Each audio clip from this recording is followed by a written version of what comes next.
French പാർലമെന്റിൽ അടുത്തയാഴ്ച നടക്കുന്ന രണ്ടാം ഘട്ട വോട്ടെടുപ്പിന് ശേഷമേ അന്തിമഫലം അറിയാനാവൂ.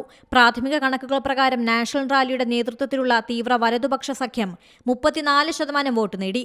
ഇടതുപക്ഷ ന്യൂ പോപ്പുലർ ഫ്രണ്ട് സഖ്യത്തിന് 28.1% വോട്ടാണ് ലഭിച്ചിരിക്കുന്നത്.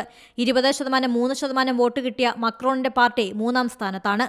577 അംഗങ്ങളുള്ള ദേശീയ അസംബ്ലിയിൽ 289 അംഗങ്ങളുടെ പിന്തുണയാണ് പാർട്ടികൾക്ക് കേവല ഭൂരിപക്ഷത്തിനായി വേണ്ടത്. ജൂലൈ 7-നാണ് രണ്ടാം ഘട്ട വോട്ടെടുപ്പ്.